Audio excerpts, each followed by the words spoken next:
and that is Deputy Chief of Staff Bob Hauger. So just give Bob a round of applause.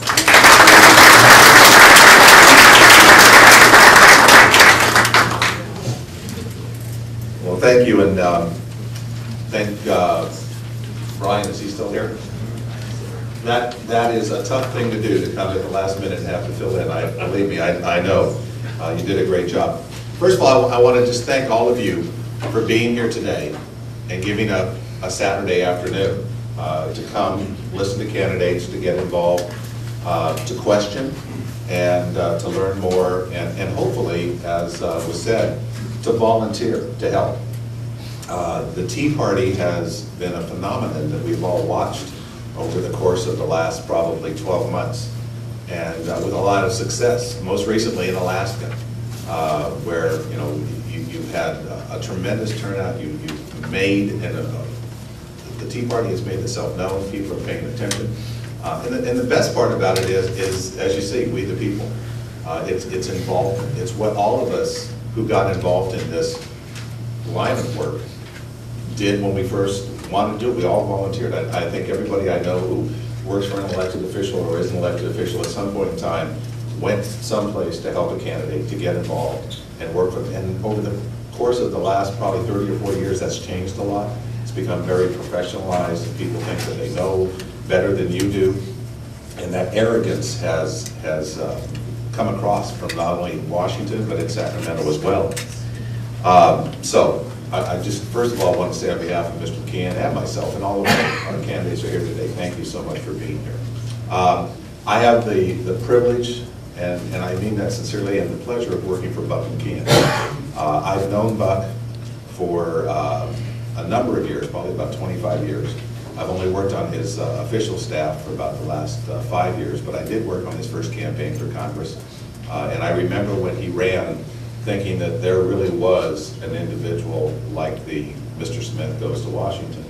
Because I knew Buck, and I've known a lot of congressmen. My first job in politics was working for Barry Goldwater, Senator Goldwater in Arizona.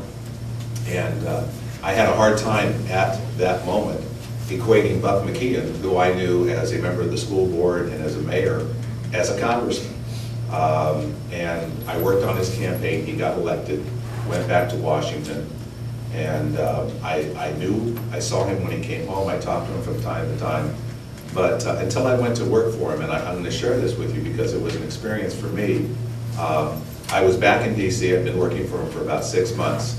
And there was a forum. Now, I don't know how many of you here know Congressman Duncan Hunter, Sr., not the current Congressman Hunter. If there ever was a true American, I mean, this is an outstanding individual. And I was at an event where Congressman Hunter was speaking, and before he spoke, he came over to me, and we've known each other for a number of years, and he asked me what I was doing. I said, I'm working for Buck. And he said, I want you to understand, you are working for one of the best congressmen that I've ever been my pleasure to work with. He said, in DC, among the California delegation, Buck has the most respect. He is the individual that we turn to, that we go to, that we believe has the ability, the wisdom, the insight to work out differences, to share his basic beliefs. And I stood there thinking, wow, I was very, very, very impressed, and I realized I really was working for someone who had gone back to Washington, kept the same beliefs. The congressman who was a school board member, who was a mayor, and who ran a business. And that guides him every single day to this day. In Washington, D.C. today, we have a situation where Congress is out of touch. And one of the reasons that the Tea Party has come up is because people are fed up. They are tired. They don't believe anybody is listening. Congress, the White House, 68% of the people before the health care bill was passed said they didn't want the health care bill, and they passed it anyway. 80% of the people don't want the health care bill, and they're still going to jam it down our throats. Proposition 8 here in California, whether you supported it or not, it passed by a majority of the people.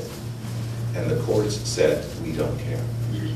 When the courts and our government continually tells us they don't care, why should we? And the only alternative is to get involved, as all of you are here today and as people across this nation are. I could go through and I could bore you with a whole lot of statistics. I could tell you, where we are in terms of our national debt, where we are in out-of-control spending. One thing I will tell you and give you an alarm on is that $3.8 trillion worth of a tax increase is poised to occur at the end of this session. And it will happen without any member of Congress or the president having to do a single thing. They will be able to stand there in front of you and say, I didn't vote for a tax increase. I don't know what you're talking about. I didn't sign a tax increase. But what they're going to do, very cynically, is allow $3.8 trillion worth of tax increases that were put into place in the Bush administration to expire at the end of this year. And by doing so, inheritance tax will come back, capital gains tax will double, and that will have a dramatic impact on our economy. Our economy right now is in terrible straits. 1 minute? Okay. What I want to leave you with, though, is some encouragement. And that encouragement is that we are doing everything we can, and we have the ability right now to take back the U.S. House of Representatives. And that's what I want to leave you with. Mr. McKeon is going to get reelected. Unfortunately, because of gerrymandering in California, all but probably one congressman is going to get reelected. And so what I'd like to ask you to do, all of you here today, there's a sign-up sheet over there for the Buck McKeon table, is I want to take back the control of the U.S. House of Representatives, because the only way we're going to stop Obamacare, the only way we're going to stop the spiraling deficits is by having a stopgap. And the way to do that is to get control of the House. The House passes the spending bills. We have an opportunity right now. We need to pick up 39 seats. And what I'm going to ask you to do is, first of all, help every candidate in this room that you talk to and support them. But more importantly, sign up on that sheet, because I want you to all go with me. Because in the course of the next couple of months, we're going to be taking bus loads of people. And I've already got about 300 Tea Party people over in Victorville who've all signed up, and I want to do the same thing here. We're going to go to Las Vegas, and we're going to support Joe Heck, because Joe Heck is running against Diana Titus, and it's a seat we can win. And we're going to go up to Conacosta up in Pleasanton, and we're going to support David Harmon, because that's a seat that we should win, and right now we're ahead of. And so we're going to try and get foot soldiers, people that are willing to take a weekend. No expenses to you. We'll provide the bus, the accommodations, and the food. And we're going to go up there for about 3 or 4 weekends, Vegas and Castro Valley, Pleasanton area, and try and elect 2 more congressmen. Because if we get to 41, we have a chance to take back our country and stop all of this nonsense. So thank you very much for your time. I'm getting and it may be redundant, and I'm sorry if it's insulting, but it's sort of a history lesson or a government lesson, okay? I'm going to ask this body right here to envision that you are the United States House of Representatives, okay? And it is January 1st or January 15th, 2011. The very first vote you are going to have to make is who you want to be the Speaker and the leader of the House of Representatives. I'd like to see a show of hands for all of those who are going to vote for Nancy Pelosi. Now, can I see a show of hands for all of those who tend to vote for John Boehner, the Republican leader? Okay. Now, thank you. Some of you didn't raise your hands, all right? Let me explain something to you. Here's the lesson. On January 15th, 2011, if you're a member of the United States House of Representatives, you're going to vote for Boehner or you're going to vote for Pelosi. That's it. 2 choices. You're not going to get to vote for a third-party candidate. You're not going to get to vote for an independent or someone else. That's it. Now, let me tell you what that means. And I'm doing this so I hope you understand. I'm going to answer the question. Once it is decided on January 15th whether Nancy Pelosi or John Boehner is Speaker of the House of Representatives, everything else is settled for the rest of the 2 years. Because it is a one-party rule once that occurs, unless there is a switch. Nancy Pelosi or John Boehner will decide what committee every single member serves on. The leader or the Speaker will decide what bills are heard by the committees. Not just get through, but get heard. The leader will decide whether it's Henry Waxman Or Darrell Issa. As you said, Nancy Pelosi wants to have an investigation. Well, guess what? Nancy Pelosi gets to have an investigation. She gets to ask Henry Waxman to do it. If John Boehner is the leader, John Boehner will turn to Darrell Issa and say, I want you to do an investigation. And so the answer is, would Buck McKeon support that? Of course he would.